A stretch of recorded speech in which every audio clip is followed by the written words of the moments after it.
El Ministerio Internacional Nueva Vida en Cristo presenta Momentos de Reflexión, un mensaje para su vida diaria, con el pastor Misael Ocampo Rivera. Bienvenidos. Hola amigos, cordialísimo saludo. Bienvenidos a la reflexión en el día de hoy. Continuamos en el capítulo 5 de Romanos. Para todos aquellos que están apenas llegando a la sintonía de estas reflexiones diarias, estamos estudiando la epístola o el libro a los romanos y ha resultado supremamente interesante conocer este discurso, estas enseñanzas, estas exhortaciones, estas lecciones de vida que el apóstol Pablo, en el interés que tenía de que esta palabra llegara hasta esos términos por allá tan distantes. Él se encontraba en otro territorio, pero él quería que en algún momento de su vida pudiera darse un giro importante y en la comisión de poder llegar hasta lo último de la tierra pudiese llegar hasta Roma y de ahí pasar hasta España. Estamos hablando del mundo conocido del momento, con todas las dificultades de comunicación y de transporte, pero escribe una carta desde lo profundo de su corazón, inspirado por el Espíritu Santo, para ayudar a la fe de estos hermanos romanos que están ubicados allí precisamente en Roma, la capital de Italia. Y él dice en el capítulo 5, versículo 6, Cristo murió por nosotros en el momento preciso, cuando éramos incapaces de salvarnos siendo enemigos de Dios. ¿Y cuándo surgió en el corazón del hombre la enemistad contra Dios? Cuando decidió voluntariamente hacer uso de su voluntad, de su libre albedrío y de su capacidad para razonar, de no obedecer los principios y los preceptos establecidos por Dios. Pero eso no quedó allá en el huerto del Edén, simplemente con nuestros primeros padres. Es que nos damos cuenta que eso ha venido haciendo carrera en todas las generaciones. Y la gente se declara enemiga de Dios a través de sus actos, aunque declaren ser amigos de Dios e hijos de Dios porque dicen creer en Él. Pero muchas veces he tomado tiempo para explicarle en las reflexiones que no se trata de creer en Dios, porque hasta el mismo diablo cree y tiemblan los demonios delante de la presencia de Dios. Donde está la presencia del Señor en algún lugar, los demonios tienen que huir. Pero no se trata simplemente de creer y afirmar la existencia, sino se trata de obedecer y hacer su voluntad. Y su voluntad la conocemos expresa en la palabra. Por eso es importante que entendamos esto. Cristo murió por nosotros en el momento preciso, cuando éramos incapaces de salvarnos, siendo enemigos de Dios. Ahora, si nos habíamos declarado nosotros como enemigos de Dios, haciendo todo lo que le desagrada a Él, toda manifestación incorrecta de inmoralidad, toda vulgaridad, toda palabra sucia, todo vicio, todo aquello que puede traer destrucción y muerte a la vida del hombre. Obviamente que una vida de esa así, tan licenciosa, una vida de esas tan apartada de Dios, debería de todas maneras despertar esa enemistad contra Dios, el no querer someternos a Él, el no querer someternos a su palabra y a su voluntad. Pero mire que en lugar de querer lo peor para nosotros, en lugar de querer castigarnos y condenarnos, por el contrario, Juan está diciendo que Dios no envió a su Hijo al mundo para condenarnos a nosotros, para condenar al mundo, sino para que el mundo sea salvo por Él. Y cuando éramos incapaces de salvarnos siendo enemigos de Dios, Él, a su tiempo, envió a su Hijo a rescatarnos. Es muy difícil que alguien muera por salvar a una persona justa, pero quizás alguien pudiera arriesgar su vida por una persona muy buena. Entonces lo que nos está dando a entender aquí esta palabra es que realmente el Señor se arriesgó, sabiendo perfectamente, y este es un asunto teológico que debemos entenderlo, de la voluntad y la soberanía de Dios, del todo poder que Él tiene. Pero escuchemos esto, préstele atención a esta explicación.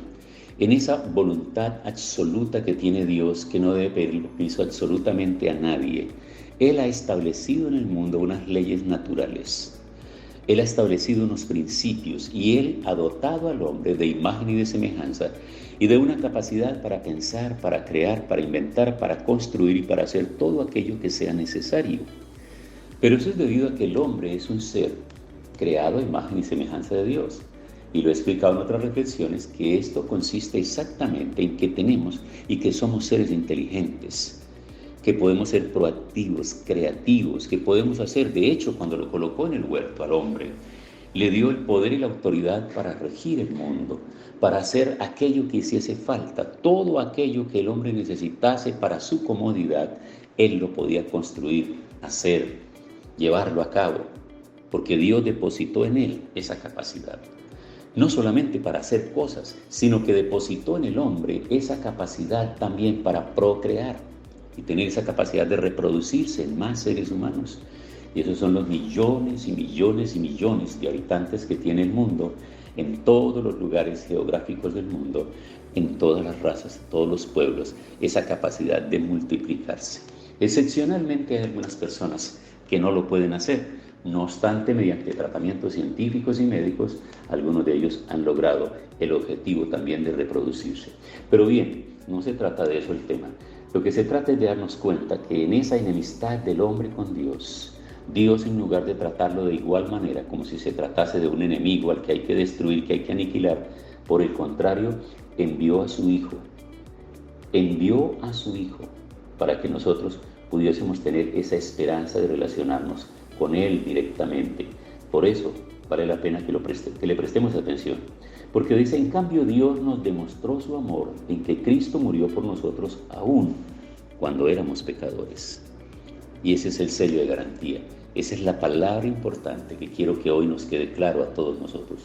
Amigo, Cristo murió por tus pecados, Cristo murió por mis pecados, Cristo murió por los pecados, por las maldades, por todas aquellas cosas que habían dominado la voluntad del hombre. En las reflexiones anteriores he hablado de la voluntad enajenada, de esas personas que viven con una voluntad que ya ellos no la pueden manejar, sino que viven a discreción de órdenes de otras personas, de terceras personas que manejan su vida, que los mantienen ahí esclavos mentalmente, que los someten. Y la esclavitud en este tiempo tiene que ver con la mentalidad que tienen las personas, cómo son sujetas por vicios, por espíritus, por hombres violentos, por líderes fuertes, por filosofías, por ideologías, y la gente es llevada en su mente, llevada ahí a través de todas esas cosas que los someten, y las personas no encuentran una forma de razonar diferente que los lleve a rechazar aquello que no les conviene o aquello que realmente no tiene sentido, ni natural, ni propio, ni correcto. Pero es ahí donde el Señor ha venido para darnos a nosotros esas fuerzas. Cristo murió por nosotros en el momento preciso. Y es muy difícil entonces que otro pueda hacerlo por nosotros. Y la muerte de cualquier otro ser humano para defender a un amigo. Y se trata a veces de eso, en las peleas donde resultan por ahí las discusiones. Hay personas que se meten a defender y resultan perdiendo su vida. Pero esa vida que esa persona pierde, la palabra lo dijo, la perdió. No hay nada que hacer. Con su vida no pudo salvar la vida del amigo, y con su muerte tampoco podrá brindarle salvación eterna a su amigo por el cual él entregó su vida. Solo Cristo Jesús. Porque eso es lo que él dice. Dios nos demostró su amor en Cristo. Murió por nosotros aun cuando éramos pecadores. Y con mucha más razón ahora seremos salvos de la ira de Dios, porque Él nos aprobó por medio de la muerte de Cristo. Si creemos esta obra redentora para nosotros de manera muy personal, entonces tendremos la seguridad de que hemos sido aprobados por Dios, porque por medio de la muerte de Cristo nosotros hemos logrado entender que hay un camino para llegar directamente al Padre. No es la religión, ninguna religión puede salvarnos, ninguna religión puede conectarnos con Dios, solo la palabra y solo Cristo, que dijo: yo soy el camino, yo soy la verdad y yo soy la vida. Tiempo para que oremos en el día de hoy. Señor, muchas gracias por la reflexión de este día, por esta palabra. Yo espero que el Espíritu Santo de Dios guíe a cada persona a llegar a esta convicción absoluta de una relación personal directa con Cristo, aceptando la obra redentora a su favor, para limpiarlo de toda contaminación, de todo vicio, de toda maldad, de toda vulgaridad, de toda forma de pecado, y establecer una relación y una comunión permanente contigo. En el nombre de Jesús. Amén. Hemos disfrutado de un gran momento de reflexión con el pastor Misael Ocampo Rivera. un mensaje lleno de amor, esperanza y felicidad para tu vida. Los invitamos a compartir este mensaje con sus amistades y en sus redes sociales. Búsquenos en YouTube y Facebook como Ministerio Internacional Nueva Vida en Cristo y en Instagram como @MinInternacional Nueva Vida. Momentos de reflexión.